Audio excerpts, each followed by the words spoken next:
7 मई 2021 के current affair cover करेंगे हम इस क्लास में। उसके बाद हम क्वेश्चन करेंगे जो कुछ करंट अफेयर और स्टैटिक पोर्शन पे बेस्ड होंगे। ये सब टॉपिक कवर करने वाले हैं आज हम।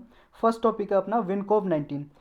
ये एक दवाई है जी, मेडिसन है, ड्रग्स बनाई जा रही है कोविड 19 के लिए। देखो जी, अभी तक कोई भी ऐसी दवाई नहीं है जो कोविड 19 को स्पेसिफिक हो जी, कोविड 19 को ठीक करने के लिए स्पेसिफिक दवाई। मतलब फिर कहोगे आप, फिर कोविड 19 ठीक कैसे हो जाता है? देखो जी, सिम्टोमेटिक ट्रीटमेंट दिया जाता है। सिम्टोमेटिक का मतलब है जी, सिम्टोमेटिक ट्रीटमेंट। सिम्टम का मतलब आप जानते हो जी, लक्षण। जैसे मान लो किसी को कोविड 19 हो गया, कुछ लक्षण दिखाई दे, किसी को फीवर हुआ जी, बुखार, किसी को जुकाम हुआ, समझे हो, बैड कोल्ड, किसी को कफ हो गया जी, खांसी हो गई, तो सिम्टोमेटिक ट्रीटमेंट दिए जाते हैं। इसका मतलब है, ट्रीटमेंट का मतलब इलाज, सिम्टम का इलाज, लक्षण का इलाज किया जाता है। अगर फीवर है तो फीवर की टेबलेट दे देंगे, दवाई दे देंगे। खांसी हो रही है, कफ, कफ की दवाई दे देंगे। जुकाम हो रहा है जी, बैड कोल्ड, बैड कोल्ड की दवाई दे देंगे। तो इस तरह से जी सिम्टम को ठीक दिया किया जाता है। कोविड 19 की स्पेसिफिक कोई दवाई नहीं है, ट्रीटमेंट नहीं है अभी तक। तो ये पहली दवाई होगी जी, स्पेसिफिक ड्रग होगी अगर बन के तैयार हो गई। कौन बना रहा है जी इसे? CSIR का एक सेंटर है जी, जिसका नाम है centre for cellular and molecular biology. ये बायोलॉजी का सेंटर है जी, ये बना रहा है। और ये CSIR क्या है जी? ये अपने इंडिया की सबसे largest research and development organisation है जी, सबसे बड़ी संस्था है जी जो रिसर्च और डेवलपमेंट करती है अपनी इंडिया में। इसे कब बनाया गया था? इसे बनाया गया था जी 1942 में, इंडिपेंडेंस से पहले, आज़ादी से पहले इसको बनाया गया था। और इसकी फुल फॉर्म है council for scientific and industrial research. ये बना रही है जी, पहली स्पेसिफिक ड्रग बना रही है कोविड 19 के ट्रीटमेंट के लिए। और किसके जरिए? एंटीबॉडीज़ के जरिए बना रही है जी, एंटीबॉडीज़। किसके एंटीबॉडीज़ लेंगे हम पढ़ेंगे आगे।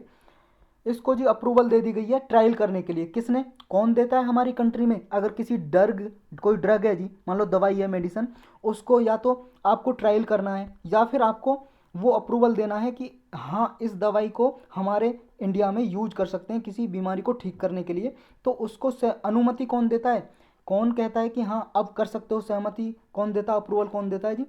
ये आपको याद रखना है, drug controller general of India, ये अप्रूवल देते हैं जी। एक ऑफिसर हैं, ये अप्रूवल देते हैं। अभी इन्होंने ह्यूमन ट्रायल के लिए अप्रूवल दे दिया विनकोव 19 को, जो मतलब ये मेडिसिन बनाई है जी, अब मानव पे यूज करके देखी जाएगी फेज़ 1 और फेज़ 2 में। अगर ये ट्रायल सक्सेसफुल हो जाती है फिर इसको कोविड 19 के ट्रीटमेंट के लिए दिया जाएगा। अब ये दिल्ली और राजस्थान में ये किया जाएगा जी ट्रायल। और ये किससे बनाई है जी? ये विनकोव 9 जो ड्रग है, ये जी हॉर्स से एंटीबॉडीज़ लिए जी, घोड़े से एंटीबॉडीज़ लिए जी, घोड़े से। और इनएक्टिवेटेड कोरोना वायरस को इंजेक्ट किया गया है। इनएक्टिवेटेड का मतलब है जी, एक तरह से मान लो कि एक्टिव नहीं है कोरोना वायरस और वो कुछ नहीं कर सकता, बिल्कुल मान लो सोया हुआ है, ये मान लो आप, कोरोना वायरस कुछ कर नहीं सकता। तो ऐसा कोरोना वायरस लेके जी, और हॉर्स के एंटीबॉडीज़ लेके। एंटीबॉडीज़ तो आप जानते हो ना, ह्यूमन बॉडी में भी एंटीबॉडीज़ होते हैं। ये क्या होते हैं जी? देखो, जब आपकी बॉडी है जी, आपकी बॉडी में मान लो जी कोई बाहर से सब्सटेंस आया, जैसे कोरोना वायरस घुस गया जी आपकी बॉडी में। कोरोना वायरस क्या है? जब आपकी बॉडी में घुस गया तो ये एक फॉरेन सब्सटेंस है जी, मतलब विदेशी है जी, मतलब आपकी बॉडी इसको जानती नहीं है, बाहर से आया है, फॉरेन है, समझे, फॉरेन सब्सटेंस है जी ये। तो आपकी बॉडी जानती नहीं है, तो आपकी बॉडी इसे जानती नहीं है, इसका नाम है जी फिर एंटीजन। जैसे कोई आपकी बॉडी नहीं जानती है, आपकी बॉडी में बाहर से आया है कोई भी सब्सटेंस, चाहे वो वायरस हो सकता है जी, बैक्टीरिया हो सकता है, या बैक्टीरिया के बाद फंगी हो सकता है, पैरासाइट हो सकता है, कुछ भी हो सकता है जी। अगर वो आपकी बॉडी में बाहर से आया, आपकी बॉडी के अंदर नहीं है और जानती नहीं है आपकी बॉडी, तो एंटीजन हो गया। तो एंटीजन को फिर मारने के लिए, क्योंकि ये एंटीजन तो हमारी बॉडी को नुकसान पहुंचाएगा, तो इसको मारने के लिए तुरंत हमारी बॉडी में एंटीबॉडीज होती हैं जी, और कुछ ऑलरेडी होती हैं और कुछ जनरेट हो जाती हैं, हमारी बॉडी प्रोड्यूस करने लगती है। माइंड सिग्नल देता है एंटीबॉडीज बनाओ जी, कोई बाहर से विदेशी आए इन्हें मारो, ये एंटीबॉडीज फिर एंटीजन को मारते हैं जी। लेकिन कभी कभी हमारी बॉडी जी असमर्थ होती है, बिल्कुल इनकेपेबल होती है कि एंटीबॉडीज इतने, मतलब इतने पावरफुल नहीं बन पाते कि एंटीजन को मार सके। जैसे ये कोरोना वायरस है जी, हमारी बॉडी खुद प्रोड्यूस नहीं कर पा रही कि ह्यूमन बॉडी के इस एंटीजन को, कोरोना वायरस को मार सके, तो फिर बाहर से दवाई दी जाती है, वो दवाई एक्टिवेट करती है हमारी बॉडी को, फिर एंटीबॉडी ज़्यादा ज़्यादा पावरफुल बनाती है और फिर इसको मार पाती हैं, समझे। एक तरह से ये समझ लो जी, आपको सिंपल भाषा में समझाऊं कि बाहर से कोई आपके घर में आया है और आप उसे नहीं जानते और फिर आप उसको मार देते हो या भगा देते हो अपने घर से, तो एंटीबॉडीज ऐसा ही काम करती हैं कुछ, समझ गए। तो ये घोड़े की एंटीबॉडीज़ लेके बनाई जा रही है विनकोव 19 जो दवाई है जी। ये एमरजेंसी यूज के लिए अप्रूवल दे दी जाएगी अगर फेज़ 1 और फेज़ 2 इसके रिजल्ट अच्छे आए कि ये यहाँ काम कर रही है, तो एमरजेंसी यूज के लिए अप्रूवल दे दी जाएगी इसको। और ये जब अर्ली फेज में यूज की जाएगी जी, जैसे मान लो किसी को कोरोना वायरस अभी इन्फेक्ट किया है तो शुरुआत में ही दी जाएगी ये, इसके बेस्ट रिजल्ट देखने को मिल सकते हैं। चलते हैं नेक्स्ट पे जी। नेक्स्ट है अपना स्वामित्व। स्वामित्व एक स्कीम है जी, ये सेंट्रल सेक्टर स्कीम है। सेंट्रल सेक्टर स्कीम कैसी होती है जी? ये स्कीम होती है जिनमें सेंट्रल गवर्नमेंट ही सारा पैसा देती है जी, मनी खर्च करती है, और इम्प्लीमेंट भी सेंट्रल गवर्नमेंट करती है, समझ गए। लेकिन एक होती है जी centrally sponsored scheme. Centrally sponsored scheme में जी सेंट्रल और स्टेट गवर्नमेंट भागीदारी होती है, मतलब दोनों मनी प्रोवाइड करती हैं जी, कुछ कुछ प्रतिशत। जितना पैसा मान लो स्कीम में योजना में खर्च होगा, सेंट्रल गवर्नमेंट भी देगी और स्टेट गवर्नमेंट भी देगी, दोनों देंगी और दोनों ही इंप्लीमेंट करेंगी। लेकिन सेंट्रल सेक्टर स्कीम में सिर्फ सेंट्रल गवर्नमेंट ही मनी देती है जी, सारा का सारा पैसा यही लगाती है सेंट्रल गवर्नमेंट। इसे कौन सी मिनिस्ट्री इंप्लीमेंट कर रही है जी स्वामित्व स्कीम को? मिनिस्ट्री ऑफ पंचायती राज ये कर रही है जी इसे। ये 2021 में जी 24 अप्रैल को लॉन्च की थी जी। 24 अप्रैल को ही क्यों लॉन्च की है स्कीम? क्योंकि इस दिन नेशनल पंचायती राज डे होता है जी, राष्ट्रीय पंचायती राज दिवस मनाया जाता है हर साल, तो इसलिए इसको लॉन्च किया था इस दिन। और ये पायलट बेसिस पे की थी जी, 9 स्टेट में स्कीम लॉन्च की थी। पायलट बेसिस का मतलब है जी पहले छोटे एरिया में ट्रायल करके देखते हैं कोई स्कीम हाँ कारगर हो रही है या नहीं, सक्सेसफुल होगी या नहीं। फिर उसे अगर मान लो इन 9 स्टेट्स में जी अगर ये सक्सेसफुल हुई तो फिर पूरी कंट्री में इसको लागू कर दिया जाएगा, समझ गए। इसका एम क्या जी, टारगेट क्या? टारगेट ये है जैसे मान लो जी रूरल एरियाज में, ग्रामीण क्षेत्र में क्या है, जो लोग रहते हैं जी उनके पास अपनी प्रॉपर्टी की कोई रजिस्ट्री नहीं है, कोई डॉक्यूमेंट्स नहीं होते। जैसे आपके पास अर्बन एरियाज में रहते हो जी शहर में, तो आपके पास रजिस्ट्री होती है, आपके नाम पे होती है, लेकिन रूरल एरियाज में कुछ भी ऐसा नहीं होता।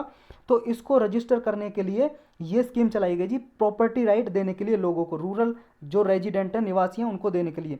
ड्रोन सर्वे होगा जी, ड्रोन से सर्वे करेंगे। ड्रोन का मतलब है जी हेलीकॉप्टर होता है ना, अनमैन्ड हेलीकॉप्टर, ऑटोमेटिक चलता है, घूमता है हेलीकॉप्टर, उससे सर्वे की जाएगी ज़मीन की, और फिर इसकी राइट दिए जाएंगे, मतलब रजिस्ट्री की जाएगी रूरल एरियाज में। ये एक्यूरेसी होगी जी कम से कम 5 सेंटीमीटर की, मतलब ड्रोन से जो सर्वे की जाएगी वो 5 सेंटीमीटर तक के कितनी ज़मीन किसके पास है ये देख के ड्रोन से उसके नाम पे वो ज़मीन कर दी जाएगी कि जो उस ज़मीन पे बहुत सालों से रह रहा है। और इसको इम्प्लीमेंट कौन कर रहा है जी? कौन, मतलब इसकी नोडल एजेंसी कौन है जी इम्प्लीमेंट करने की? हमने वो तो जान ली, मिनिस्ट्री ऑफ पंचायती राज है जी हमारी सेंट्रल लेवल पे। और एक डिपार्टमेंट है जी उसके अंदर, रेवेन्यू डिपार्टमेंट और लैंड रिकॉर्ड डिपार्टमेंट, ये इसको जी नोडल एजेंसी है, नोडल डिपार्टमेंट है जो करेंगे। और सपोर्ट प्रोवाइड कौन कर रहा है? स्टेट पंचायती राज डिपार्टमेंट, जो स्टेट के पंचायती राज डिपार्टमेंट है, हर स्टेट के जिस स्टेट में लागू की जाएगी उस स्टेट के पंचायती राज विभाग ये सहायता करेंगे इसको इम्प्लीमेंट करने में। देखो जी इससे फ़ायदा क्या होगा? फ़ायदा ये होगा जी, अभी क्या है रूरल एरियाज़ में जी, ग्रामीण क्षेत्र में किसी के पास रजिस्ट्री नहीं होती, तो क्या है लड़ाई झगड़े होते रहते हैं ज़मीन पे। मान लो यहाँ पे इसने अपना मकान बना रखा है, इसकी ज़मीन खाली पड़ी है, ये थोड़ा इसकी ज़मीन से लेके बना लेते हैं, या फिर जब ये मकान बनाएगा किसी दूसरे की ज़मीन से थोड़ा बढ़ा लेगा, तो ये जो झगड़े होते रहते हैं ये डिस्प्यूट, इन डिस्प्यूट भी ख़त्म होंगे, झगड़े भी। और जब रजिस्ट्री होगी इससे क्या है कि मान लो लोन लेने जाएंगे बैंक से जी, बैंक भी कुछ कोलेटरल मांगता है ना, कि आप कोलेटरल दो, कि आप कुछ गिरवी रखो। कोलेटरल का मतलब है जी कुछ गिरवी रखो तभी हम आपको लोन देंगे, ब्याज देंगे। मान लो कुछ ब्याज लेना हो किसी को बैंक से, तो वो कोलेटरल दे सकेंगे जी फिर, क्योंकि इनके पास रजिस्ट्री होगी, अपने डॉक्यूमेंट्स होंगे जी, ज़मीन के कागजात रख के गिरवी, फिर ये लोन ले सकते हैं, बैंक भी लोन दे सकता है, और आगे अपना कुछ लाइवलीहुड के लिए कुछ चला सकते हैं जी, दुकान वगैरह खोल लो, कुछ बिजनेस चला लो छोटा मोटा, तो ये सब फ़ायदा होंगे इससे। चलते हैं नेक्स्ट पे जी। नेक्स्ट है अपना इंडियन SARS-CoV-2 जीनोमिक कंसोर्टिया, ये इंसा कोग बोलते हैं शॉर्टकट में। एक मीटिंग हुई जी, ये मान लो कॉन्फ्रेंस टाइप हुई, इसकी सबमिट हुआ, 2020 में लॉन्च किया गया था ये। इसमें 10 लैब कंप्राइज करती हैं जी, 10 लैब सहायता कर रही हैं इसमें। जो इंडियन SARS-CoV-2 है यानी कि कोविड-19 है जी इंडिया में, उसकी जीनोमिक्स कंसोर्टियम को इसमें टारगेट किया गया। इसका मतलब ये है जो कोरोना वायरस जो म्यूटेशन कर रहा है ना अपने आप में, मतलब चेंज कर रहा है, चेंज हो जा रहा है, अलग अलग वेरिएंट बन जा रहे हैं, तो इसके जीनोमिक वेरिएशन क्या क्या हैं इस पे स्टडी करेंगी, इसको मॉनिटर करेंगी ये 10 लैब मिलके। तो यही है जी ये इसमें, और कुछ नहीं है। वाइटल रिसर्च होगी कि इस पे ये फ़ायदा भी होगा जी, अगर इसके जीनोम में कैसे वेरिएशन हो रहा है, जीनोम में, जीनोम का मतलब है जी जीन में कैसे चेंज हो रहा है कोरोना वायरस के, अगर ये पता लगेगा तो इससे साइंटिस्ट को ये भी सहायता मिलेगी आगे कि वैक्सीन, अच्छी से अच्छी वैक्सीन डेवलप की जा सके फ्यूचर में कोरोना वायरस को ठीक करने के लिए। तो यही था इसमें। चलते हैं नेक्स्ट पे जी। नेक्स्ट है जी व्हाट इज लाइनामेंट? लाइनामेंट क्या जी? लाइनामेंट क्या जी? एक लीनियर फीचर है किसका? लैंडस्केप का। लैंडस्केप का मतलब है जी भूमि का एक लीनियर फीचर है जो किसके अंदर है? पृथ्वी के अंदर जी, अंडरलाइंग जियोलॉजिकल स्ट्रक्चर। कैसे जी? जैसे फॉल्ट रहता है, फॉल्ट आप जानते हो, हमने पढ़ा था अर्थक्वेक के लेक्चर में अच्छे से, और अर्थक्वेक हमने करंट अफेयर में भी कन्वर्ट मतलब मतलब अच्छे से कंसल्ट किया था आपके साथ। तो फॉल्ट क्या होता है जी? फॉल्ट एक का मतलब वैसे तो कमी होता है, यहाँ फॉल्ट का मतलब है फ्रैक्चर यानी कि दरार। मतलब पृथ्वी में जी दरार पड़ जाती है। मान लो अर्थ के अंदर चट्टाने हैं, बहुत सारी प्लेट हैं, कई सारी छोटी माइनर बिग प्लेट, उनके बीच में दरार पड़ जाती है, इसी को बोलते हैं जी फॉल्ट फ्रैक्चर। और ये लाइनामेंट जो बने हुए हैं, इन लाइनामेंट को मतलब लाइन बनी हुई है, इन लाइन को भी बोलते हैं ना जी लाइनामेंट। जैसे अर्थ के अंदर ये एक प्लेट है, ये एक प्लेट है, ये एक प्लेट है, एक ये प्लेट है, अर्थ के अंदर चट्टान है जी पृथ्वी के अंदर, तो ये लाइन बनी हुई है ना, इन लाइन को भी बोलते हैं जी लाइनामेंट लैंडस्केप पे। समझ गए? तो इनकी वजह से ये अभी न्यूज़ में क्यों है? न्यूज़ में इसलिए है क्यों रिसेंट स्टडी की गई, एक अध्ययन किया जी जोग्राफर्स ने, और ये कहा जो असम में अर्थक्वेक आया था ना अभी सोनितपुर एरिया में, वो अर्थक्वेक का कारण था लाइनामेंट, जो ये लाइन बने हुए हैं। मतलब यही फॉल्ट फ्रैक्चर लाइनामेंट यही कारण थे फ्रिक्वेंट अर्थक्वेक आने के। और भी बहुत कारण बनाए बताए जी, जोलॉजिकल सर्वे ऑफ इंडिया उसने बताया, जो सोनितपुर डिस्ट्रिक्ट है इसमें जी ये अथर खेत फॉल्ट बना हुआ है। फॉल्ट हमने जान लिया क्या है। North west south west trending में कॉपिली फॉल्ट है, ये हमने अच्छे से पढ़े थे जी, कॉपिली फॉल्ट अथर खेत फॉल्ट ये। और एक नॉर्थ साउथ ट्रेंडिंग लाइनामेंट बना हुआ है, ये क्या है? जैसे मान लो जी अर्थ के अंदर प्लेट होती हैं, देखो अगर आपको प्लेट वगैरह कैसे अर्थक्वेक आता है सब कुछ समझना, अर्थक्वेक का लेक्चर बना हुआ है जी, उसे आप देख सकते हो प्लेलिस्ट में जाके, अच्छे से समझ आ जाएगा कि प्रीलिम मेंस इंटरव्यू सबके लिए आपको फ़ायदा करेगा वो। तो ये लाइनामेंट है जी जो फ्रैक्चर बनी हुई है, ये क्या है? अर्थ का जैसे मूवमेंट होता है तो इन पे जैसे मूवमेंट होगी जी, इनके ऊपर जैसे भी जो भी बिल्डिंग वगैरह कुछ भी बना होगा तो वो अर्थक्वेक की वजह से डिस्ट्रॉय हो सकती हैं। तो इन फॉल्ट की वजह से यहाँ पे अर्थक्वेक आता है। नॉर्थ ईस्ट ज़्यादा वनरेबल क्यों है जी? वनरेबल का मतलब कमज़ोर। कमज़ोर क्यों है इतना कि वहाँ पे अर्थक्वेक आते हैं? ये फ्रैक्चर ही है जी, फ्रैक्चर फॉल्ट बने हुए हैं। ये आपको बस इतना याद रखना है। ये कोपिली फॉल्ट देखा हमने, अथरखेत फॉल्ट देखा, ये कहाँ पे है, इसकी लोकेशन याद रखनी है जी। मैच द फॉलोइंग में भी पूछा जा सकता है यूपीएससी के प्रीलिम में। यहाँ पे सियांग फ्रैक्चर है, ये याद रखना आपको। येमला फॉल्ट है जी, नामोला थ्रस्ट, कैनियन थ्रस्ट है, तो इसमें ये थ्रस्ट याद रखने हैं। यहाँ पे मेन हिमालयन थ्रस्ट है, main boundary thrust, main central thrust, और सब्सिडायरी कुछ छोटे छोटे फॉल्ट है जी। और असम है जी जो ये सिस्मिक जोन 5 में पड़ता है। देखो जी अर्थक्वेक कहाँ पे ज़्यादा है कहाँ पे कम है, ये बांटा हुआ है ब्यूरो ऑफ इंडियन स्टैंडर्ड ने हमारे इंडिया में जोन 2, 3, 4, 5 में। देखो जी जोन 1 नहीं है, जोन 1 में नहीं है हमारे इंडिया में, जोन 1 और 2 को मिला के हम 2 ही बोलते हैं। 2 वो होता है जी जोन जिसमें बहुत कम चांस है अर्थक्वेक आने के, और ऐसे ही जैसे जैसे जोन बढ़ते जाते हैं 5 तक बहुत ज़्यादा सीवियर हो जाता है। मतलब जो जोन 5 में हमने हमने इंडिया में डिवाइड किया हुआ है, मान लो कुछ एरिया डिवाइड किया हुआ है जी हमने, हमारा ये इंडिया है जी जोन 5 में, कुछ इधर एरिया कुछ जम्मू कश्मीर में, कुछ यहाँ पे, कुछ गुजरात में, तो ये कुछ जोन 5 में है जी, नॉर्थ ईस्ट में गुजरात में और यहाँ जम्मू कश्मीर में। तो ये एरिया आते हैं यहाँ पे सबसे ज़्यादा अर्थक्वेक आने का चांसेस होता है। तो वो जोन 5 में जो एरिया है जी वहाँ पे बहुत ज़्यादा अर्थक्वेक आ सकते हैं। और एक कारण है जी हमारी जो इंडियन प्लेट है वो यूरेशियन प्लेट की तरफ मूव कर रही है, धीरे धीरे बढ़ रही है, और इन दोनों के बीच में कॉलिजन होने की वजह से अर्थ में वाइब्रेशन होता है, अर्थ में शेकिंग होती है, हिलता है, और जिसकी वजह से अर्थक्वेक आते हैं। तो अर्थक्वेक के बारे में डिटेल से समझना है, टेक्टोनिक प्लेट क्या होती हैं, फॉल्ट क्या होते हैं, ये प्लेट क्या हैं, सब जानने के लिए आप अर्थक्वेक पे लेक्चर है जी उसे देखो, इसमें बहुत टाइम लग जाएगा। आप ये फॉल्ट देख सकते हो जी, फॉल्ट कैसे होते हैं ये देखो जी, हमने देखा था उस लेक्चर में भी। ये कॉपिली फॉल्ट, यहाँ पे बहुत सारे फॉल्ट हैं, आप पॉज करके इनको एक बार देख लो। मेन बाउंड्री थ्रस्ट, ये मेन सेंट्रल थ्रस्ट, यहाँ पे दोफसी फॉल्ट, ये मैच द फॉलोइंग में पूछे जा सकते हैं जी। सामिन फॉल्ट, ब्रह्मपुत्र फॉल्ट, ये असम में है जी सारे, असम मेघालय बॉर्डर पे, यहाँ पे जो नागालैंड वगैरह इन बॉर्डर पे। ये शिलांग प्लेट्यू है जी, इसके पास ही है दोकी फॉल्ट यहाँ पे। तो इसे पॉज करके एक बार देख लो आप। नेक्स्ट टॉपिक है जी हमारा Maratha quota unconstitutional. Supreme court ने कहा जी जो मराठा ने एक एक्ट बनाया था कानून, उसके थ्रू मतलब महाराष्ट्र ने एक्ट बनाया था जी, मराठा कम्युनिटी है, समुदाय के लोग हैं जी, ये मान लो जाति है मराठा महाराष्ट्र में, तो उनको रिजर्वेशन देने के लिए, कोटा देने के लिए जॉब में और एजुकेशन में एक कानून बनाया था। उस कानून को अनकॉन्स्टिट्यूशनल घोषित कर दिया है किसने? सुप्रीम कोर्ट ने। अनकॉन्स्टिट्यूशनल का मतलब जी असंवैधानिक।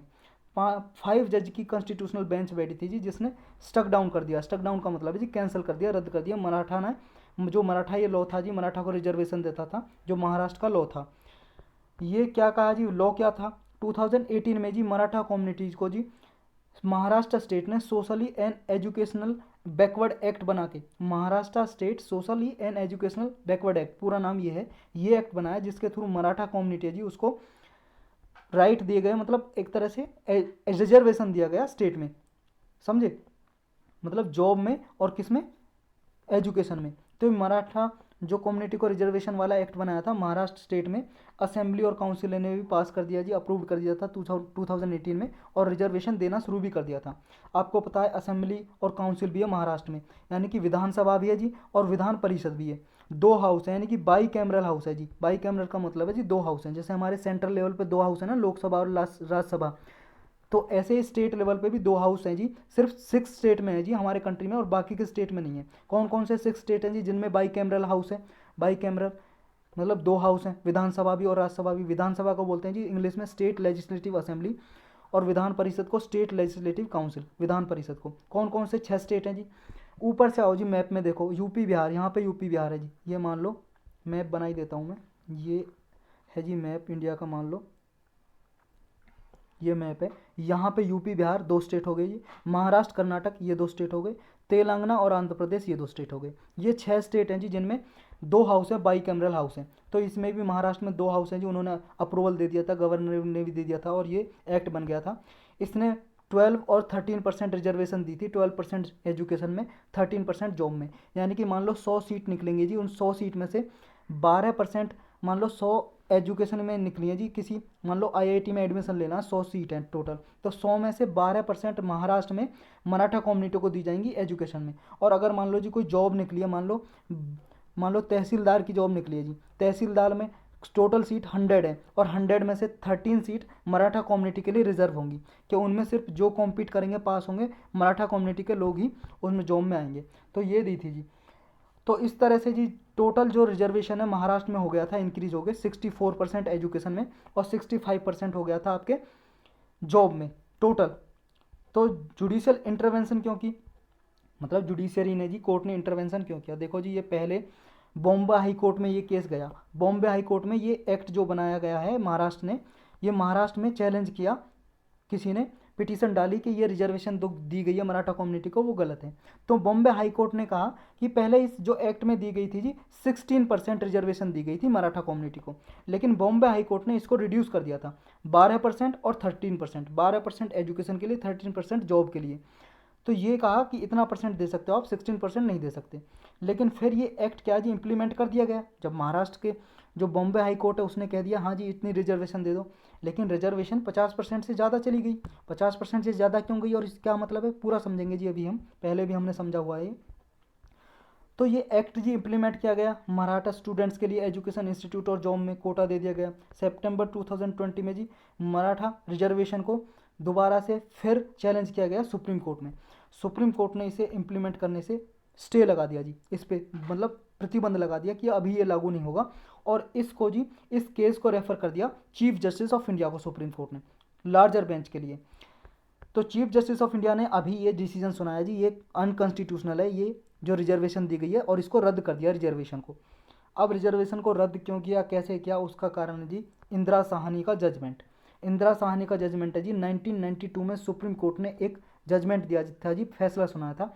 इसमें कहा था, इसमें कहा था जी 9 जजमेंट, मतलब 9 बेंच की, मतलब 9 जजेस की बेंच बैठी थी। बेंच बोलते हैं कुछ जज को मिला के, मान लो जज मिला के फैसला सुनाते हैं, 2 जज की भी बेंच हो सकती है जी, 3 की, 4, 5, कितने की भी हो सकती है जी।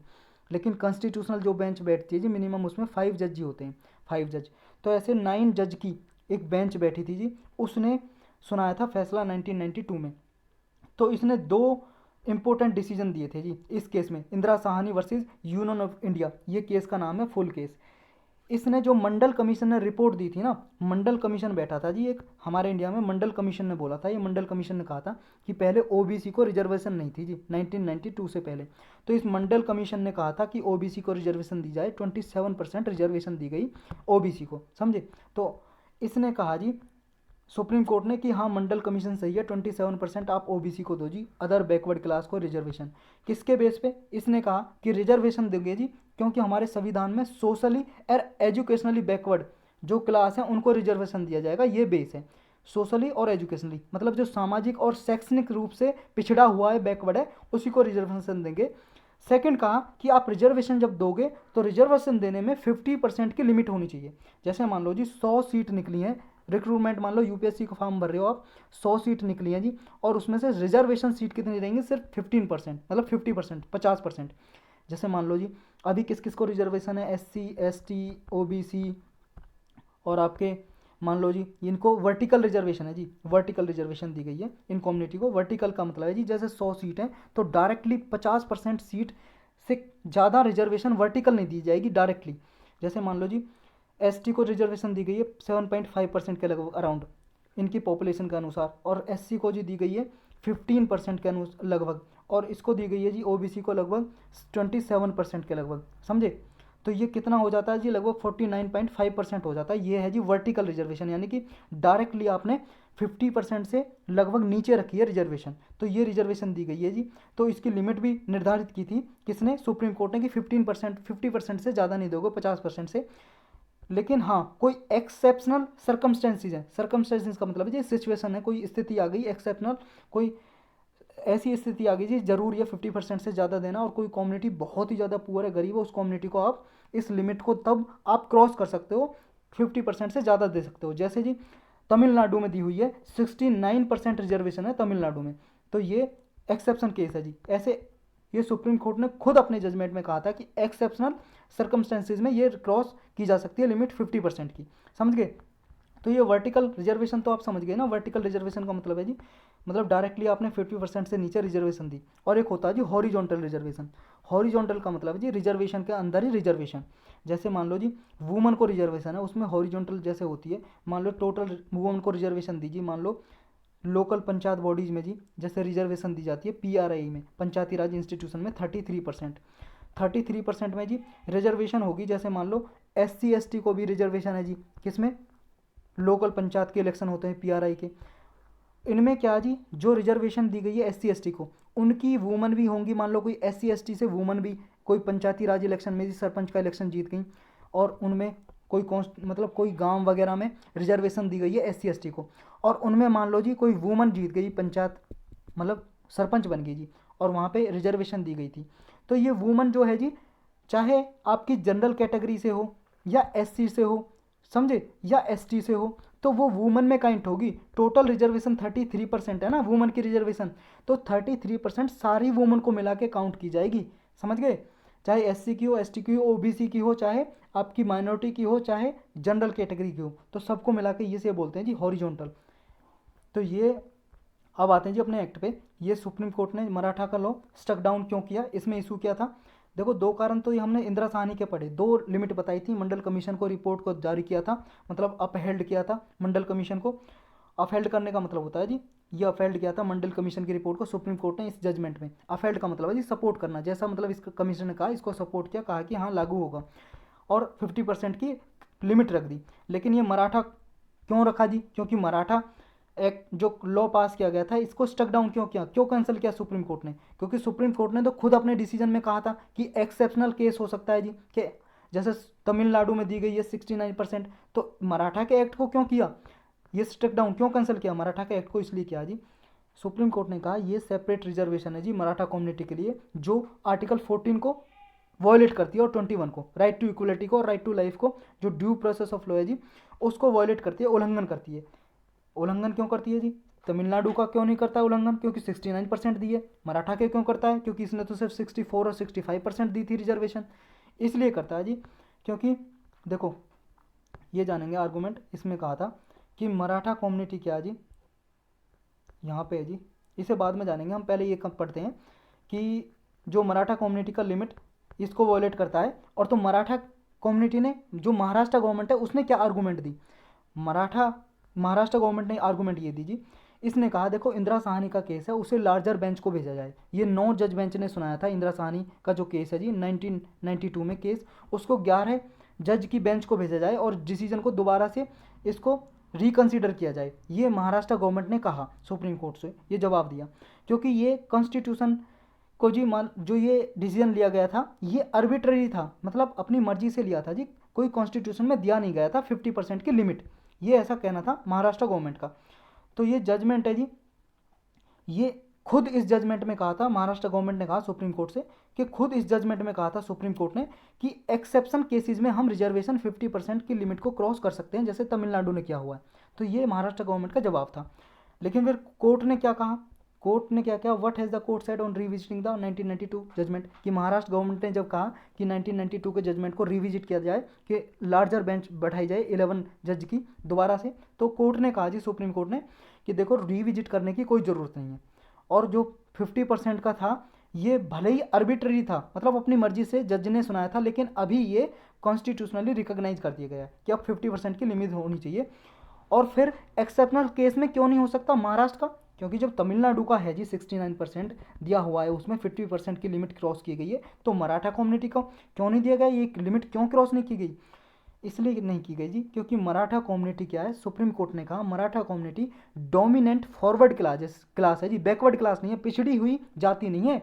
महाराष्ट्र में ये डोमिनेंट है, इनके पास ज़मीन भी अच्छी खासी है, एजुकेशन में भी इनका रिप्रेजेंटेशन अच्छा है, और ना ही ये सोशली और एजुकेशनली बैकवर्ड है, मतलब ये फॉरवर्ड क्लास है जी। और इनका जो गवर्नमेंट जॉब में भी रिजर्वेशन, मतलब गवर्नमेंट जॉब में भी रिप्रेजेंटेशन अच्छा है जी, अच्छे खासे लोग मराठा कम्युनिटी से हैं गवर्नमेंट जॉब में, और लीडरशिप में भी है जी, पॉलिटिक्स में भी अच्छे खासे लोग हैं जी। तो इसलिए इसको स्ट्रक डाउन किया, समझ गए? तो यही है जी, जब कोई बैकवर्ड क्लास होगी जी सोशली एंड एजुकेशनली, उसी को रिजर्वेशन दिया जाएगा। और अगर आप 50% की लिमिट को क्रॉस करने चाह रहे हो तो कोई एक्सेप्शनल केस होना चाहिए जी, ऐसा होना चाहिए कि मान लो कोई कम्युनिटी जी, मान लो ए जाति के लोग हैं और ना तो जी गवर्नमेंट जॉब में, ना किसी पॉलिटिक्स में इनके लोग रहते हैं, ना जैसे मान लो जी कोई इनके एजुकेशन भी इनके बीच में है जी, सारे पिछड़े हुए लोग हैं, तो ऐसे केस में बस दिया जा सकता है। तो अब ये इस 102nd अमेंडमेंट एक्ट किया गया जी, इसमें कहा जी हमारे संविधान में टोटल अब तक कितने अमेंडमेंट एक्ट हो चुके हैं जी, आप बताओगे कमेंट सेक्शन में कमेंट करके, मतलब टोटल संशोधन कितने हो सकते हैं हमारे, अभी तक कितने हो गए हैं संविधान में। तो ये 102nd अमेंडमेंट एक्ट किया गया जी, इसके जरिए पहले नेशनल बैकवर्ड क्लास कमीशन था जी, ये संवैधानिक नहीं था, मतलब कॉन्स्टिट्यूशनल स्टेटस नहीं था, तो इसको एक एक्ट पास करके जी 102 नंबर का संशोधन किया कॉन्स्टिट्यूशन में 2018 में, कॉन्स्टिट्यूशनल 102nd अमेंडमेंट एक्ट 2018, और इस कमीशन को जी कॉन्स्टिट्यूशनल स्टेटस दे दिया गया। अब ये संवैधानिक बॉडी है जी, कॉन्स्टिट्यूशनल बॉडी है नेशनल बैकवर्ड क्लास कमीशन। तो इसको बनाने के बाद क्या हुआ जी, इस अमेंडमेंट में प्रेसिडेंट को पावर दे दी कि किसी बैकवर्ड क्लास को नोटिफाई करना है तो कौन करेगा, प्रेसिडेंट। यानी कि पहले जो स्टेट गवर्नमेंट करती थी नोटिफाई ओबीसी को, अब प्रेसिडेंट के पास पावर आ गई। तो ये सेवरल स्टेट्स ने क्वेश्चन भी रेज किए इस अमेंडमेंट में कि भाई साहब आपने हमारी पावर को कर्टेल कर दिया, मतलब कम कर दिया, छीन ली हमारी पावर, स्टेट की पावर, और अभी प्रेसिडेंट को दे दिया। लेकिन जो बेंच है जी सुप्रीम कोर्ट की बेंच ने यूनानिमसली, मतलब यूनानिमसली का मतलब है सर्वसम्मति से, एक साथ मिलके जितने भी जज बैठे हुए थे उस बेंच में, उसने कहा कि ये 102nd अमेंडमेंट कॉन्स्टिट्यूशनली वैलिड है, मतलब वैलिडिटी को अफेल्ड किया, सपोर्ट किया कि ये बिल्कुल सही है संविधान के अनुसार। इसलिए कहा सुप्रीम कोर्ट ने, ये कहा क्योंकि जो socially and educationally backward class है जी, इनकी आइडेंटिफिकेशन सेंट्रल गवर्नमेंट करेगी, ठीक है, कि कौन सी ओबीसी है नहीं है ये सेंट्रल गवर्नमेंट करेगी, लेकिन जो स्टेट गवर्नमेंट है उसके पास अभी भी ये पावर है कि कितनी रिजर्वेशन देनी है, कि 27% देनी है, 15% देनी है, 10% देनी है, कितनी देनी है, ये निर्धारित कर सकती है स्टेट गवर्नमेंट, क्योंकि स्टेट गवर्नमेंट के पास अभी भी ये पावर है। तो ये कहा जी सुप्रीम कोर्ट ने अपने जजमेंट में कि ये डिसाइड करेगी तो कितनी जजमेंट देनी है, तो ये एक तरह से कोऑपरेटिव फेडरलिज्म के स्पिरिट को प्रमोट करती है। कोऑपरेटिव फेडरलिज्म का मतलब है जी, कोऑपरेटिव का मतलब सहयोग, फेडरलिज्म का मतलब है जब सेंटर स्टेट में पावर डिवाइड हो और अपने अपने तरीके से काम करें, तो इसके कोऑपरेटिव फेडरलिज्म को भी, इसको भी प्रमोट करेगा, ये डिसीजन में कहा था सुप्रीम कोर्ट ने। तो चलते हैं जी नेक्स्ट पे, यही था इसमें। नेक्स्ट है अपना what is Chhattisgarh vaccination policy and why is it being opposed in court. Chhattisgarh ने एक कोरोना की वैक्सीन को प्रोवाइड करने के लिए, लोगों को लगाने के लिए एक नीति बनाई है जी, पॉलिसी, लेकिन इस पॉलिसी को हाई कोर्ट में चैलेंज किया गया, और हाई कोर्ट के में चैलेंज करने के बाद हाई कोर्ट ने इंटरवेंशन किया इस गवर्नमेंट की पॉलिसी में। ऐसा बोला जी कि जो पॉलिसी है स्टेट गवर्नमेंट की, ये दोबारा से रिविजिट करने के लिए बोला इस पॉलिसी को हाई कोर्ट ने। पॉलिसी में क्या था जी, स्टेट गवर्नमेंट ने जी वैक्सीन देने के लिए जो इकोनॉमिक सिचुएशन के बेस्ड पे सिटीजन को ये वैक्सीन देने के लिए पॉलिसी बनाई, मतलब जो आर्थिक रूप से कमज़ोर हैं जी, पुअर पीपल को प्रेफरेंस दी इस पॉलिसी में। क्या था जी इस पॉलिसी में, ऐसा पॉलिसी में था जी 18 से 44 ईयर के बीच में जो पर्सन है उनके लिए अभी ये पॉलिसी बनाई। पहले इसमें 3 डिमांड रखी जी, मतलब 3 स्टेप लिए कि पहले वैक्सीन दी जाएगी सबसे पहले अंत्योदय कार्ड होल्डर को। अंत्योदय कार्ड है जी मतलब राशन कार्ड। आपको पता है हमारे इंडिया में 3 तरह के राशन कार्ड होते हैं जनरली। कौन कौन से जी? एक तो आपका APL होता है जी, अबव पॉवर्टी लाइन। एक होता है जी BPL, बिलो पॉवर्टी लाइन, जो गरीब लोग होते हैं। एक होता है जी अंत्योदय राशन कार्ड। अंत्योदय कैसा होता है जी? ये होता है जी पुअरेस्ट ऑफ द पुअर, जो गरीब से भी गरीब ज़्यादा लोग होते हैं उनको दिया जाता है जी। इनको सबसे ज़्यादा फायदा मिलता है जी, क्योंकि ये बहुत ही ज़्यादा गरीब होते हैं, इनकम बहुत कम होती है। तो इस वैक्सीनेशन पॉलिसी में भी छत्तीस गवर्नमेंट ने कहा सबसे पहले हम प्रेफरेंस देंगे अंत्योदय कार्ड होल्डर को लगाई जाएगी वैक्सीन। उसके बाद BPL कार्ड होल्डर को, कि जो बिलो पॉवर्टी लाइन है, और जिनके पास APL है जी, जिनके पास कौन सा कार्ड है जी, अब पॉवर्टी लाइन वाला राशन कार्ड है, फिर उनको लगाई जाएगी। नीड क्या थी जी सब क्लासिफिकेशन की? क्यों किया छत्तीस गवर्नमेंट ने? छत्तीस गवर्नमेंट का कहना है जी हमारे पास स्टेट के पास लिमिटेड नंबर ऑफ वैक्सीन है जी, बहुत ही लिमिटेड है जी वैक्सीन। और जो ये पुअर पीपल है जी, ना तो इनके पास एजुकेशन है, ना ही इंटरनेट है, ना कोई स्मार्टफोन है, समझ रहे हो? और स्मार्टफोन है तो जी इन्हें चलाना नहीं आता, इंटरनेट वगैरह ये क्या जी, यूट्यूब वगैरह में बस वीडियो तो देख सकते हैं। टिकटॉक वगैरह जैसी कोई मान लो ऐप है, टका आज तो चल रही है, बहुत फेमस हो रही है, तो इस पे बस टाइम तो वेस्ट कर सकते हैं, लेकिन रजिस्टर कैसे करना है इन्हें ये नहीं पता। समझ रहे हो आप? पुअर पीपल को, कि बहुत से पढ़े लिखे लोग होते हैं जी, 10th की हुई है, 12th की हुई है, ग्रेजुएशन भी की हुई है, वो भी रजिस्टर करना नहीं जानते कि आप इंटरनेट पे जरिए जाके कैसे रजिस्टर करोगे वैक्सीन के लिए। और अभी तो रजिस्टर करने के बाद ही वैक्सीन लगाई जा रही है ना, आपको इंटरनेट के जरिए रजिस्टर करना पड़ेगा अपने आप को, तब वैक्सीन लगेगी। लेकिन ये अंत्योदय ग्रुप कहाँ जानते जी, ये रिमोट एरियाज़ में रहते हैं, दूर दराज के इलाके में। रिमोट एरियाज़ का मतलब है जी दूर दराज इलाके, जहाँ पे फैसिलिटी वगैरह बहुत ही कम है, पहाड़ी वगैरह इलाके में जो लोग रहते हैं। और ये इलिटरेट हैं जी, अनपढ़ लोग हैं, ना तो इन्हें ये पता कोविड-19 पेंडेमिक क्या है अच्छे से, ना इनके सिम्टम जानते हैं, लक्षण क्या कॉम्प्लिकेशन हो सकते हैं, कैसे पोर्टल पर रजिस्टर करना है, और ना ही इनके पास कोई इंफ्रास्ट्रक्चर है, इंटरनेट की फैसिलिटी भी नहीं है जी, और है तो ये जानते नहीं है। तो इस तरह से जी इनको प्रेफरेंस दी गई है, ये छत्तीस गवर्नमेंट का कहना है। अब पॉइंट क्या क्या रेज किए गए हैं जी इस स्टेट की पॉलिसी के अगेंस्ट, जो क्लासिफिकेशन की है। देखो जी ये कहना है इस कोर्ट का भी कि जो ये आपने सब क्लासिफिकेशन किया है ये कॉन्स्टिट्यूशनल मैंडेट के अगेंस्ट है। कैसे? ये राइट टू इक्वलिटी है जी, जो हमारा 14 में, आर्टिकल 14 में, उसके अगेंस्ट है, समानता के अधिकार के अगेंस्ट है। और इक्वल अपॉर्चुनिटी बिफोर लॉ है जी, जो आर्टिकल 14 में, उसके अगेंस्ट है। ये सिटीजन को के साथ डिस्क्रिमिनेशन करता है ये पॉलिसी, मतलब भेदभाव करता है, उनके राइट टू लाइफ का वायलेट करता है, जो जीवन का अधिकार है उसका उल्लंघन करता है। कोर्ट ने क्या कहा जी, कोर्ट ने क्या सजेशन दिए फिर छत्तीसगढ़ गवर्नमेंट को कि क्या करना चाहिए? छत्तीस गवर्नमेंट ने कहा, देखो जी जो कोर्ट ने अभी ये कहा है ना, ये 2-3 स्टेप हैं, ये आप एथिक्स पे के केस स्टडी होती है उसमें यूज कर सकते हो एज इट इज़। जैसे एथिक्स में पूछा जी वैक्सीनेशन की कमी है, और वहाँ पे वैक्सीनेशन सबसे पहले किसको कैसे दी जाए, वहाँ पे रिमोट एरियाज़ में पीपल हैं, और वहाँ पे गवर्नमेंट ने ऐसी पॉलिसी बनाई है, मान लो कि लोग कह रहे हैं कि सबसे पहले अंत्योदय लोगों को दी जानी चाहिए, लेकिन कुछ लोग अपोज कर रहे हैं और लोगों में झगड़ा हो जाए, समझ रहे हो? मतलब वहाँ पे गवर्नमेंट ने पॉलिसी बनाई कि सबसे पहले अंत्योदय कार्ड होल्डर को दी जाना चाहिए, फिर BPL को, फिर APL को। लेकिन कुछ जो APL फैमिली के जी वहाँ पे दंगे प्रसाद रियोट हो गए और कह रहे हैं कि नहीं ये डिस्क्रिमिनेशन करती है पॉलिसी, तो आप कैसे हैंडल करोगे? और आप वहाँ पे डिस्ट्रिक्ट कलेक्टर हो, तो इस एरिया में आपका झगड़ा हो रहा है, तो कैसे करोगे? तो ये पॉइंट आप यूज कर सकते हो एथिक्स की स्टडी में। पहला पॉइंट ये है, हाई कोर्ट ने बोला कि आपको रीजनेबल रेशो वैक्सीन का अलॉटमेंट का फिक्स करना चाहिए, कि जो कम्युनिटी है जी, कम्युनिटी के अनुसार जितनी वहाँ पे कम्युनिटी है उनके अनुसार रेशो फिक्स करोगे, इतनी वैक्सीन इतनी कम्युनिटी को देनी है, इतनी वैक्सीन इतनी को। मतलब ओवरऑल आपको क्या करना है, वैक्सीन को प्रोवाइड करना अप्रोप्रिएट तरीके से शेयर करना है। दूसरा एक सबसे अच्छा जो बताया कोर्ट ने जी, और जो आप एथिक्स के पेपर में यूज कर सकते हो, वो है कि आप हेल्प डेस्क सेटअप करो। कि भाई साहब आप मान लो 5 किलोमीटर के एरिया में कुछ हेल्प डेस्क बना दो। हेल्प डेस्क का मतलब है जी एक मान लो ऑफिस बना दो, उस ऑफिस में एक कर्मचारी रखो, और इसके पास आकर जो इलिटरेट है, नहीं जानते रजिस्टर करना, यहाँ पे आकर रजिस्ट्रेशन करें वैक्सीन का। क्या आप ऑनलाइन रजिस्टर करो, और जो भी रजिस्टर करेगा, रजिस्टर करने के बाद उसको वैक्सीन लगाई जाएगी। तो यहाँ पे हेल्प डेस्क बना दो, ये बहुत ही अच्छा पॉइंट है जी, आप यूज कर सकते हो एथिक्स के पेपर में।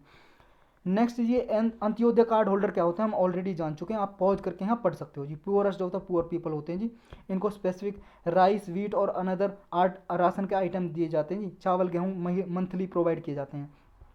और इन कैटेगरी में वो भी आते हैं जी ऐसी फैमिली जिनकी जो एनुअल इनकम मान लो 15,000 से 15,000 से जिनकी वार्षिक आय कम है, और सीनियर सिटीजन ऐसे हैं जी, कोई बड़े बुजुर्ग ऐसे हैं जिनके पास कोई सपोर्ट नहीं है, कोई उनकी फैमिली में है नहीं, तो वो भी इस कैटेगरी में रखे जाते हैं। या कोई विडो जी, विधवा हो गई, किसी के हस्बैंड मर गए, या अनएम्प्लॉयड पर्सन है, उनको इन कैटेगरी में रखा जाता है, अंत्योदय कैटेगरी में।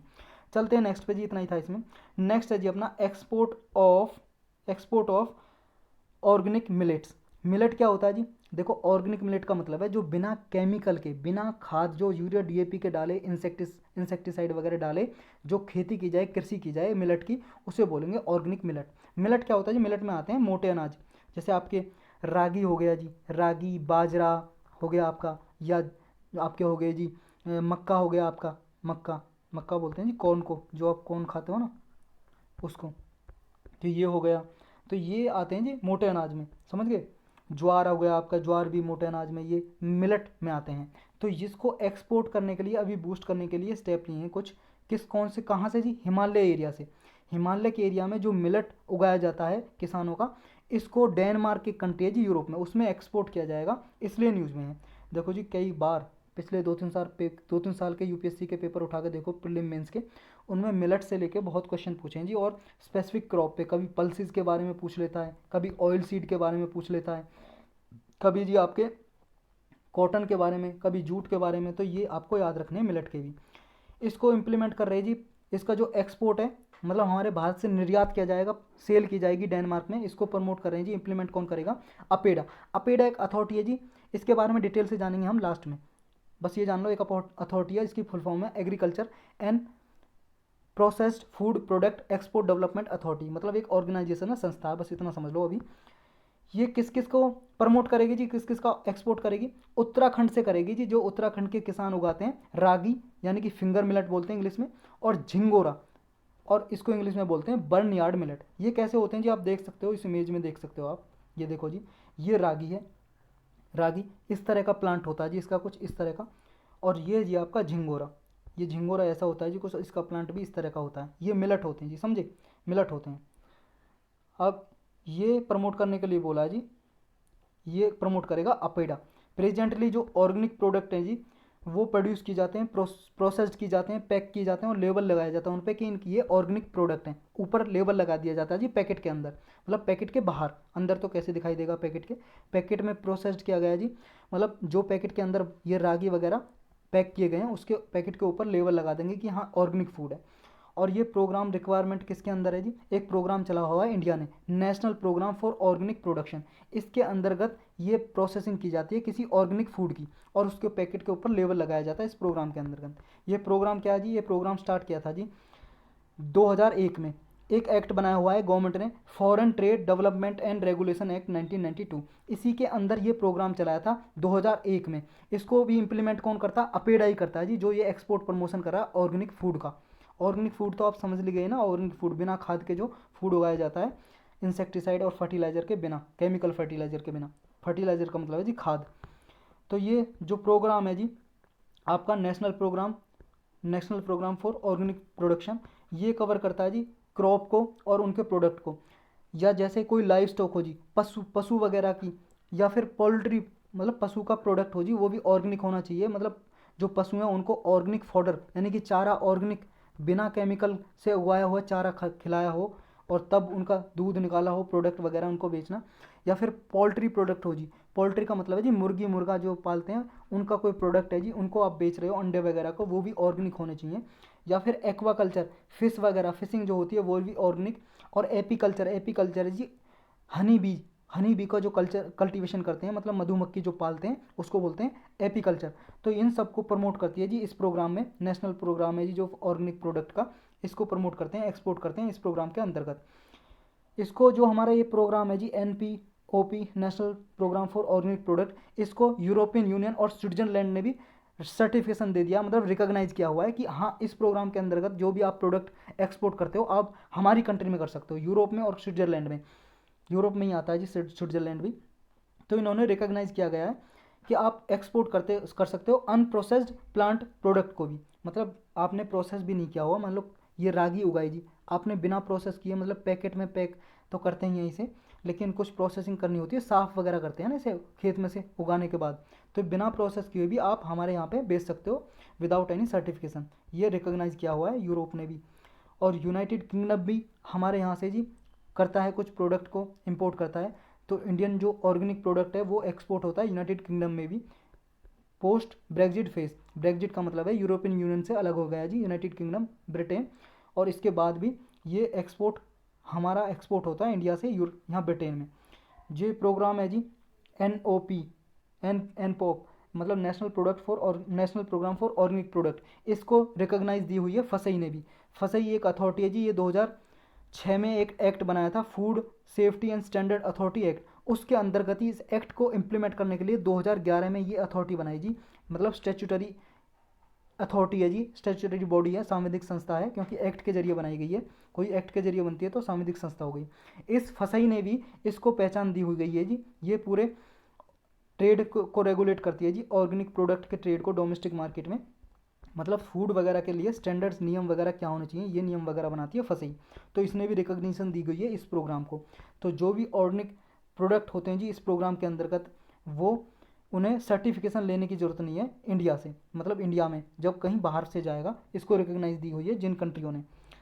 अब ये ऑर्गेनिक फार्मिंग क्या होती है जी, इसको जान लेते हैं और डिटेल में।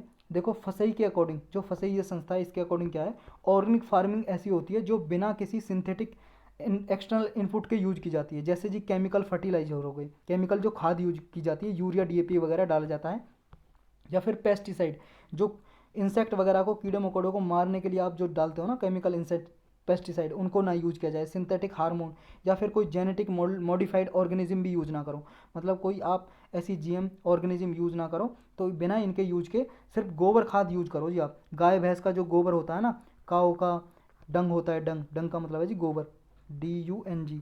तो डंग से बना हुआ या गौमूत्र से बना हुआ खाद है वो यूज करो, उससे खेती करो।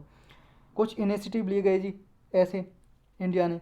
पहला इनिशिएटिव है जी ऑर्गेनिक फार्मिंग को प्रमोट करने के लिए mission organic value chain development, ये नॉर्थ ईस्ट रीजन के लिए लिया गया जी। दूसरा एक योजना चलाई हुई है जी परंपरागत कृषि विकास योजना। परंपरागत का मतलब है जी ट्रेडिशनल, कृषि का मतलब आप जानते हो एग्रीकल्चर इंग्लिश में, विकास का मतलब डेवलपमेंट, योजना का मतलब स्कीम। ये स्कीम चलाई जी ताकि ट्रेडिशनल जो कृषि होती थी हमारे इंडिया में बिना केमिकल के, उसको प्रमोट किया जाए। इंडिया में जी पहला स्टेट बना सिक्किम, जो पूरे स्टेट में जी ऑर्गेनिक खेती होती है, ऑर्गेनिक एग्रीकल्चर, और पूरे वर्ल्ड में भी सिक्किम स्टेट सबसे पहला स्टेट बना जी ऑर्गेनिक स्टेट। और इसे UN ने जी, यूनाइटेड नेशन ने एक अवार्ड भी दिया 2018 में, United nation future policy gold award. और इस अवार्ड को जी ऑस्कर माना जाता है बेस्ट पॉलिसीज़ के लिए, ऑस्कर फॉर बेस्ट पॉलिसी।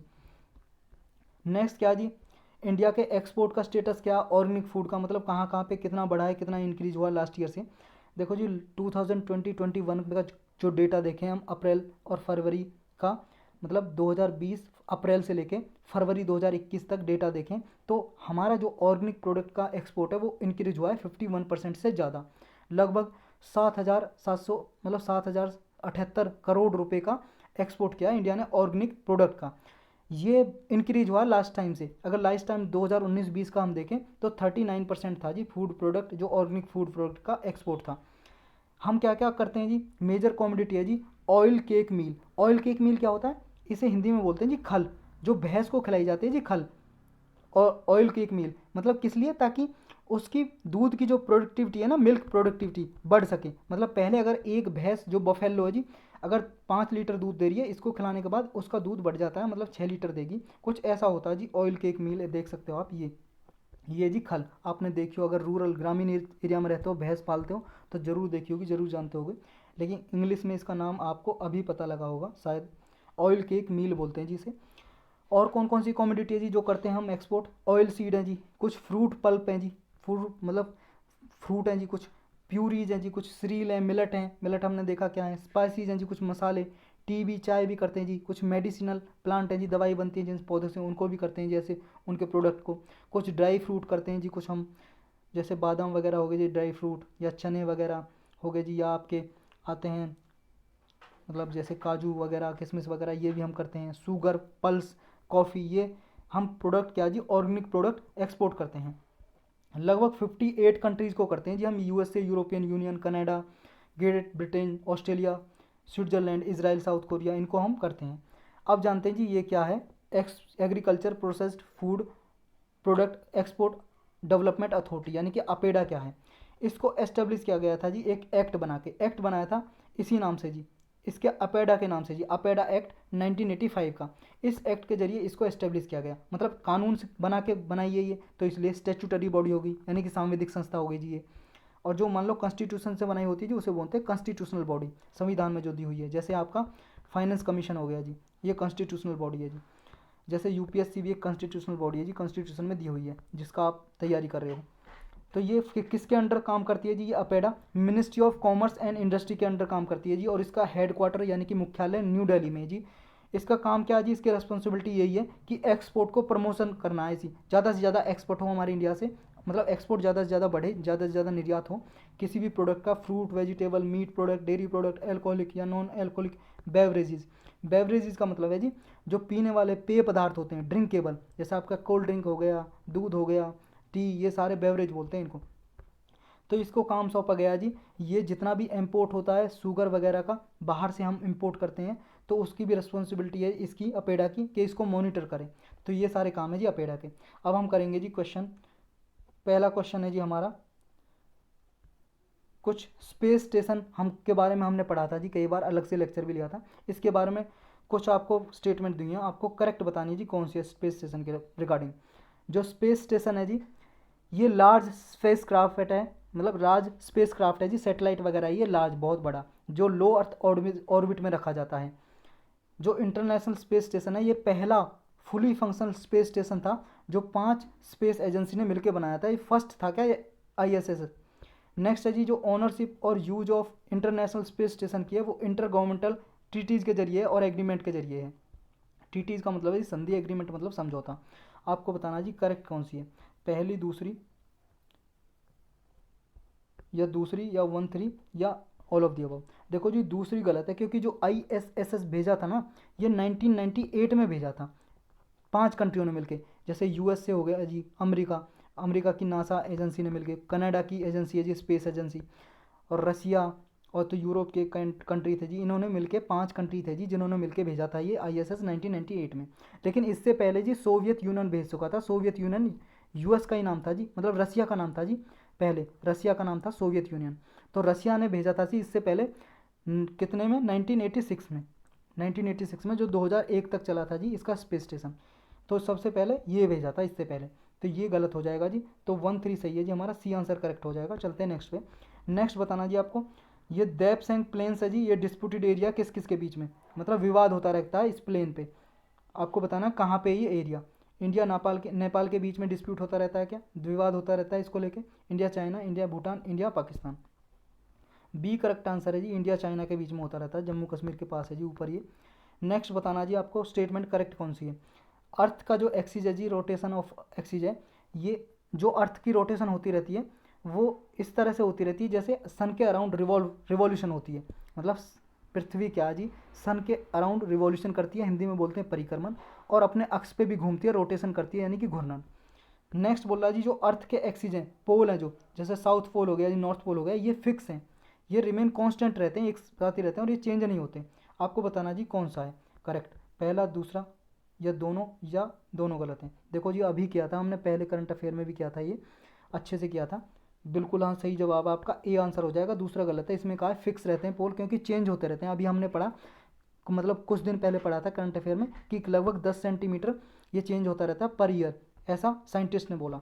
चलते हैं नेक्स्ट पे जी। नेक्स्ट बताना आपको, जो सर्च लाइट होती है ना जी, जैसे मतलब बैटरी वगैरह होती है, या व्हीकल की जो हेडलाइट होती है, जैसे कार बाइक की जो हेडलाइट होती है, उसमें बताना जी उसमें कौन सा मिरर यूज होता है, ये बताना आपको, कॉन्वेक्स, पोलर, बाईफोकल या कॉन्वेकेव मिरर। इसका आंसर है जी डी, कॉनकेव मिरर होता है। चलते हैं नेक्स्ट पे जी।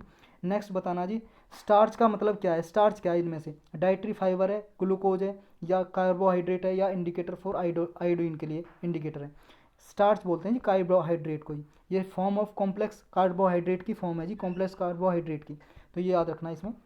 नेक्स्ट बताना जी आपको कि जो हमारी बॉडी में जी मैग्नेटिक फील्ड होती है, किसकी वजह से होती है, कौन सा ऑर्गन है जो हमारी बॉडी में मैग्नेटिक फील्ड प्रोड्यूस करती है, ह्यूमन बॉडी, स्प्लीन और लीवर की वजह से, हार्ट ब्रेन की वजह से, स्टोमक डिओडिनम की वजह से, या हैंड्स और लेग्स की वजह से। इसका सही आंसर है जी हार्ट और ब्रेन की वजह से होती है जी हमारी बॉडी में मैग्नेटिक फील्ड। चलते हैं जी नेक्स्ट पे। नेक्स्ट क्या है, आपको बताना है जी फोटोसिंथेसिस के रिगार्डिंग कुछ स्टेटमेंट दी हुई है, करेक्ट बताना। पहली कह रही है कि सिर्फ प्लांट ही प्रकाश संश्लेषण की क्रिया यानी कि फोटोसिंथेसिस नहीं करते हैं। कुछ बैक्टीरिया भी होते हैं जी जो फोटोसिंथेसिस की क्रिया करते हैं और अपना भोजन बनाते हैं। जब फोटोसिंथेसिस की क्रिया होती है जी, उसका जो एंड प्रोडक्ट होता है मतलब ग्लूकोज और ऑक्सीजन बन के तैयार होता है क्या इस क्रिया में, आपको बताना जी करेक्ट कौन सा है, पहला दूसरा या दोनों सही या दोनों गलत। देखो जी दोनों के दोनों सही हैं, करेक्ट सी आंसर हो जाएगा। बिल्कुल बैक्टीरिया भी कुछ होते हैं जी, कुछ जो फोटोसिंथेसिस क्रिया करते हैं और एंड प्रोडक्ट होता है जी CO2 लेके, आपको पता होगा जी क्रिया फोटोसिंथेसिस की। CO2 लेते हैं जी इन्वायरमेंट से प्लांट, और वाटर, वाटर लेते हैं जी अर्थ से जड़ के थ्रू। ये सनलाइट की प्रेजेंस में जी, सनलाइट की प्रेजेंस में करते हैं ये क्रिया, सूरज की रोशनी में, और फिर कन्वर्ट कर देते हैं जी ग्लूकोज में, ग्लूकोज और ऑक्सीजन जो हमको प्रोवाइड करते हैं जी, जो हम सांस लेते हैं ऑक्सीजन। तो ये क्रिया होती है जी फोटोसिंथेसिस। तो यही था जी आज के लेक्चर में।